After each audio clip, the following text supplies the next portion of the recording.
여러분, 지금 비트코인이 전고점을 넘었는데 왜 아직도 김치 프리미엄은 조용할까요?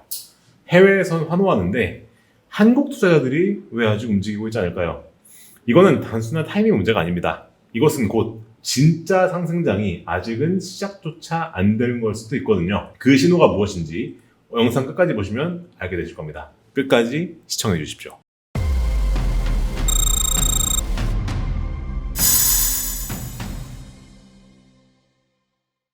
네, 안녕하십니까. 펀터스 이재민입니다. 제가 최근에 크립토 영상에 대한 제가 크립토 시장에 대한 뷰를 올린 다음에 크립토 시장이 바로 전고점 돌파를 해버렸습니다. 그래서 많은 분들이 저한테 물어보시더라고요. 아, 대표님, 크립토 좋게 보신 다음에 바로 전고점 넘었는데, 그러면은 이 크립토 시장의 전고점 돌파가 어디까지 이어질까요? 라고 하는 거 물어보셔가지고 후속 영상을 바로 찍어 올립니다. 자, 제가 이전 시황에서 여러 차례 말씀드린 대로 사실 이 비트코인의 전고점 돌파는 매우 중요한 시그널입니다. 기술적으로 봤을 때 아주 강력한 상승의 시그널이에요. 최근에 비트코인이 전고점 돌파 실제로 했습니다. 그러면 과연 이 이후엔 어떻게 될 것이냐 라고 하는 것을 오늘 얘기를 해볼까 합니다. 사실 전고점 돌파를 한 시점부터는 크립토가 계속해서 상승할 가능성이 높아져요. 이미 전고점을 넘었기 때문에 이때부터는 이제 크립토 시장이 계속해서 오를 가능성이 커지는 거죠. 그리고 그것을 뒷받침하는 근거들이 여러 가지가 있습니다. 첫 번째 근거는 뭐냐면 제가 저번 시황에서 크립토 시장에 대한 뷰를 말씀드릴 때 제가 크립토를 좋게 본 이유를 말씀드린 스테이블 코인의 사용 확대입니다. 스테이블 코인이라고 하는 건 1달러가 1 스테이블 코인, 예를 들어 테더 같은 게 있을 수 있죠. 1달러가 1테더를 팩인되는 그런 코인 말을 하는 건데, 이 스테이블 코인의 동작 원리가 뭐냐, 우리가 그 하나의 스테이블 코인이 발행이 되면 어떻게 되냐면 그 담보 가치로 뭐가 되느냐, 그 담보 가치로 미국 채권을 삽니다. 미국 채권을 사요. 근데 지금 미국 입장에서는 미국 채권을 사줄 사람들이 지금 부족한 상황이거든요. 기존의 우방국이었던 그 미국 채권을 사줬던 일본이나 중국 같은 나라들이 최근에 미국 채권 안 사고 있어요. 그러다 보니까 저는 이 스테이블 코인이 미국 채권의 유일한 구원자가 될 수 있다라고 봐요. 실제로 지금 이 스테이블 코인이 차지하고 있는 미국 시장의 비율이 갈수록 커지고 있습니다.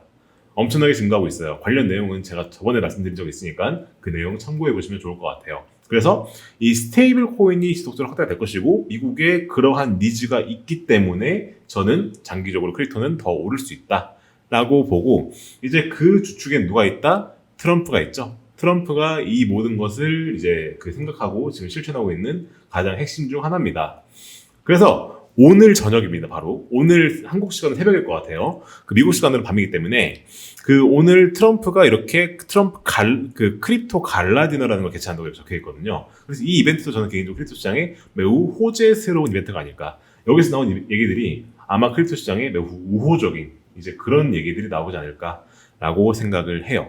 그래서 저는 이런 시그널들이 크립토의 아주 좋은 상승 시그널이다라고 보고 있습니다. 그래서 전고점 돌파랑 맞물려서 이런 것들이 크립토의 추가 상승을 지지한다라고 저는 개인적으로 보고 있습니다.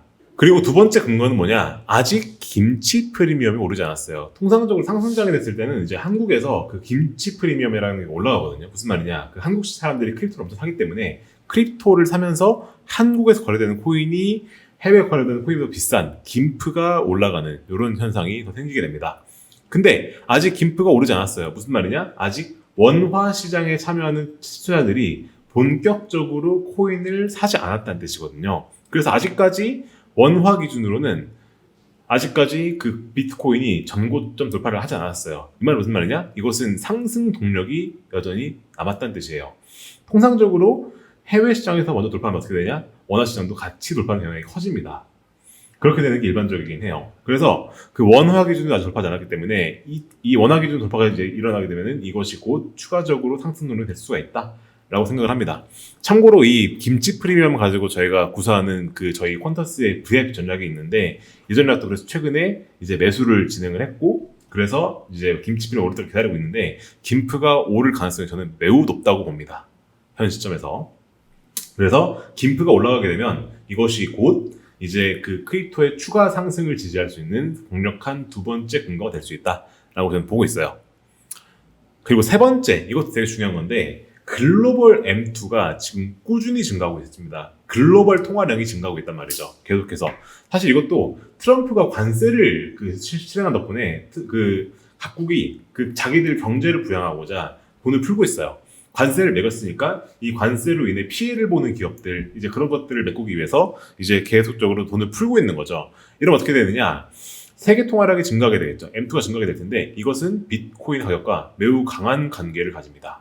그래서 글로벌 M2가 증가하면 통상적으로 비트코인도 같이 증가하는 경향이 있어요.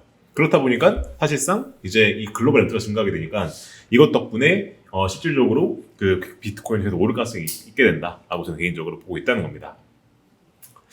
자, 여기까지가 제가 크립토의 상승을 상승 근거를 보고 있는 세 가지를 말씀드렸습니다. 사실 세 가지 다 매우 강력한 시그널을 드리거든요. 근데 저는 항상 말씀드릴 때 전 항상 좋은 것만 말씀드리진 않아요. 그렇다고 무조건 오르기만 할까? 아니거든요. 사실 투자의 100%라고 하는 거는 저는 없다고 봅니다. 제가 틀릴 수도 있어요. 그리고 앞서 말씀드린 상승 근거들에도 불구하고 항상 리스크 요인도 존재를 해요. 그렇기 때문에 크립토가 내려갈 수도 있다라는 거죠. 그래서 저는 항상 말씀드릴 때 이 리스크 요인도 같이 말씀을 드립니다. 자, 일단 첫 번째 리스크 요인은 뭐가 있느냐? 사실 앞서 말씀드린 트럼프가 이제 여기서 리스크 요인이 될 수가 있는데 뭐냐면은 트럼프가 지금 관세 협상을 하고 있는데 이게 지금 지지부진합니다. 사실 영국이랑 합의가 이루어진 다음부터 이제 금방 일본, 인도 합의될 것처럼 얘기를 했었는데 아직 협상이 안 되고 있어요. 그러다 보니까 시간은 계속 가고 있고 사실 관세가 지금 유예돼가지고 7월 달이 되잖아요. 7월이 되면은 다시 관세가 돌아옵니다. 근데 지금 벌써 6월 돼가고 있단 말이에요. 이렇게 되면은 슬슬 관세가 지지부진한 거에 대해서 한번 시장에 노이즈가 나올 수 있어요. 그리고 심지어 그렇다 보니까 지금 현재 관세 협상에선 가장 비둘기적으로, 즉 시장 친화적으로 얘기했던 베센트가 뭐라고 얘기하느냐 이렇게 얘기합니다. 지금 관세 협상이 잘 안 되고 있으니까 협상 안 하면은 관세 매길 거다 다시 이런 얘기 하기 시작했어요. 이게 4일 전에 나온 기사인데 관세 협상에서는 가장 비둘기인 베센트마저 이렇게 얘기를 하게 되면 이 관세 협상이 잘 안 되는 거에 대한 노이즈가 시장에 나올 수가 있고 이게 나오게 되면은 우리가 한번 겪은 적이 있죠. 4월 달에 그때처럼 크립토 시장에 한번 충격을 줄 수도 있다라고 저는 개인적으로 보고 있어서 이게 첫 번째 리스크 요인이다라고 보고 있습니다. 그리고 두 번째 리스크는 뭐냐? 지정학 리스크, 전쟁 리스크죠. 사실 지금 보게 되면은 이란과 이스라엘이 계속 싸우고 있지 않습니까? 그래서 중동에서 계속 전쟁이 일어나고 있죠. 근데 지금 보게 되면은 지금 이스라엘이 좀 무서운 얘기하고 있습니다. 이란의 핵 시설을 우리가 때릴 수도 있다. 이런 얘기를 하고 있어요. 되게 센 얘기죠. 그리고 우크라이나랑 러시아 싸우고 있는데 이것도 트럼프가 자기가 집권을 하면 24시간 내로 끝낼 수 있다고 장담을 했는데 아직도 안 끝나고 있어요. 그리고 트럼프가 최근 이런 얘기를 했다고 합니다. 푸틴은 전쟁을 끝낼 생각이 없다. 즉 지금 현재 전쟁들이 끝날 기미가 보이지가 않고 오히려 격화되고 있어요. 이게 시장의 리스크 요인으로 작용할 수 있다라고 저는 개인적으로 좀 보고 있고요. 세 번째, 미국 증시의 하방 위험이 여전히 남아있습니다. 사실 지금 보게 되면은 채권금리가 무디스가 신용등급을 강등한 이후로 채권금리가 엄청나게 올랐어요. 그래서 4.6까지 찍었거든요. 10년물 기준으로. 근데 약간 내려와서 지금 4.5입니다. 근데 이 10년물 금리가 4.5도 무슨 뜻이죠? 이것도 엄청 높다는 뜻이에요. 이 말이 무슨 말이냐? 위험 자산에 대한 프리미엄이 엄청나게 현재 줄어들었다는 뜻입니다.